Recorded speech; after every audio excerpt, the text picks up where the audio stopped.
All right, this video is for Module 9 about quantity controls. So quantity controls are in some essence similar to price controls. It's when the government basically tries to get involved and alter the market in some way. So quantity controls limit the quantity of a product that is sold oftentimes through licenses.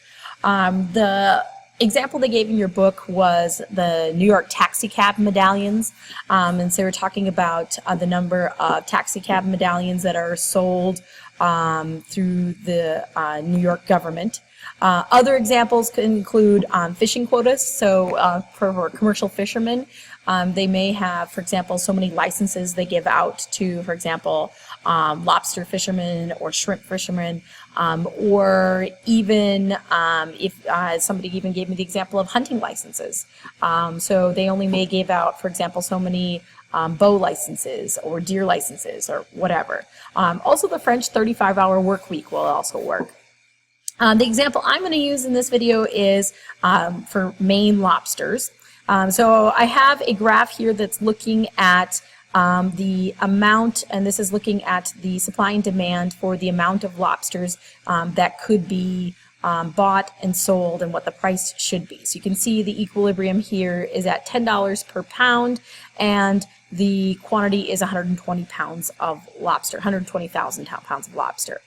All right, now what a quota would do is that basically, oftentimes in the case of, for example, it's kind of easy to understand as far as why would they set quotas for natural resources like fish and lobster and shrimp and, deer and whatever.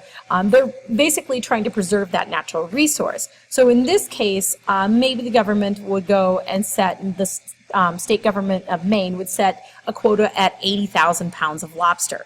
So what they would do is they would only give out so many licenses for commercial fishermen.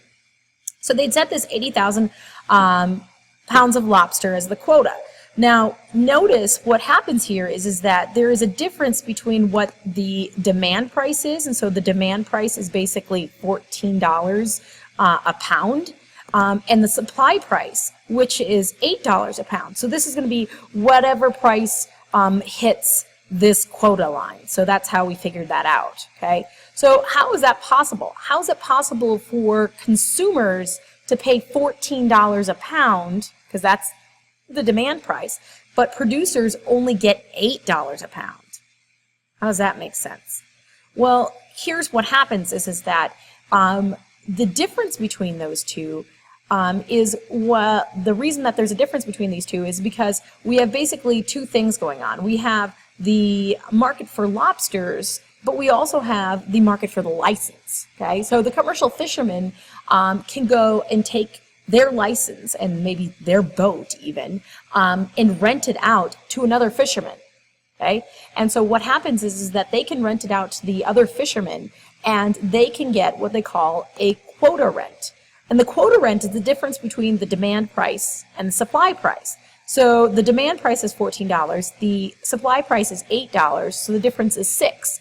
So what that means is that for every pound of lobster that this guy I'm renting it out to, Mr. Jones, I'm the one that owns the fishing license, but I'm renting it out to Mr. Jones, okay? He will, for every pound he collects, he is going to sell it at market for $14 an hour, or $14 a pound, okay? And then he will have to pay me $6 a pound, because he is paying me for the right to use my license. Basically, that's essentially what's going on here. So he gets to keep $8. He gives me $6. Now, what happens if I'm actually going to use my license in my boat myself? Well, then I charge $14 to consumers, and I keep all $14. Okay, so you look at it, you're like, wait, why would I rent it out then? That doesn't seem right. I would only get $6 if I rent it out, but if I keep it, I get $14. True. However, there's times where I know I'm not going to be using I'm not going to be using my boat and my license. So maybe I'm on vacation. Maybe I'm just tired and I want a break. Maybe I'm sick, right? So I can then go and rent out that license and still get money coming in. So that's kind of a sweet deal for me. Now, the other crappy deal about a quota, though, is that we have this deadweight loss, right? So we have the difference here between the 80,000 pounds and the 120,000 pounds, which is what equilibrium is, that we lose out on. We lose out on 40,000 pounds of lobster, okay? So that is a deadweight loss because it goes unchecked. You don't get that, right?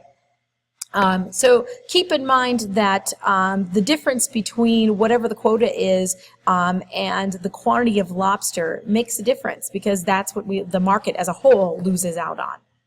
All right, hopefully this clears up quantity controls. If you have any questions, let me know.